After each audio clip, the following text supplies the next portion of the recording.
To the governor's mansion now, where 1011 was the only media outlet posted up outside as state lawmakers, along with South Carolina Senator Lindsey Graham, came together for a conversation regarding winner take all. In that closed-door meeting, we're told Graham was trying to drum up support to change the way Nebraska hands out its electoral college votes. Hold up. What was a Republican senator from South Carolina doing in Nebraska yesterday? Missing votes in the U.S. Senate to speak with the Nebraska state legislature about how their state allocates its electoral college votes. Well, to understand, you have to zoom out a little bit. Almost every state in the country uses a winner-takes-all system to distribute its electoral votes. If you win California, you get all of California's electoral votes. If you win Texas, you get all of Texas's electoral votes. The two exceptions to that are the states of Maine and Nebraska. They split their electoral votes. For example, in 2020, Donald Trump won most of Nebraska, but Joe Biden still walked away with one electoral vote from the state. And Joe Biden won most of Maine, but Donald Trump still got one of that state's electoral votes.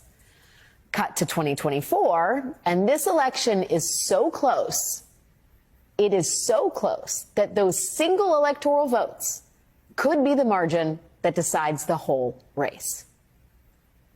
If she were to hold those three states, Wisconsin, Michigan, and Pennsylvania, there you go. You see it. She's at exactly 270 electoral votes. This would also require her, by the way, to hang on to that one congressional district around Omaha, Nebraska. Okay, so now Maine is a reliably blue state and Nebraska is a reliably red state. So historically, the two states have balanced each other out. You get one from here, you get one from here. But it seems like South Carolina Senator Lindsey Graham wants to change that. He wants the red state of Nebraska to become winner-take-all. And if he gets what he wants, then Donald Trump would have an edge that would come too late for the state of Maine to do anything about.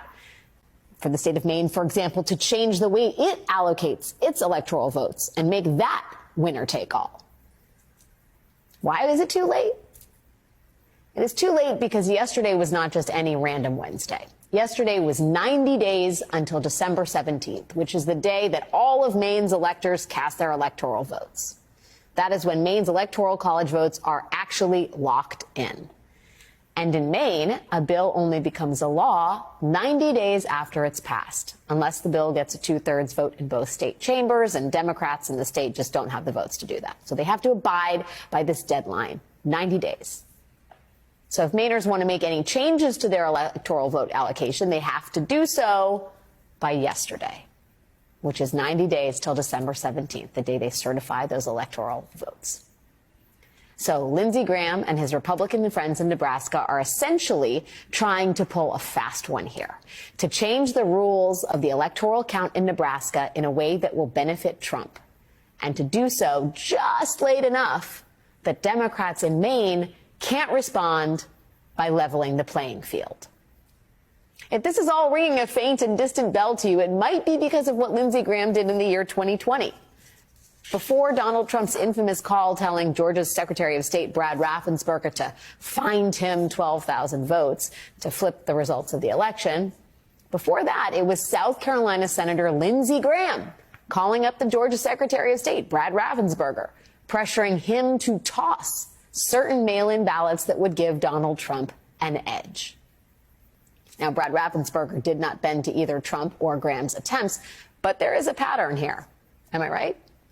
Republican South Carolina Senator Lindsey Graham traveling the country trying to make our elections less democratic.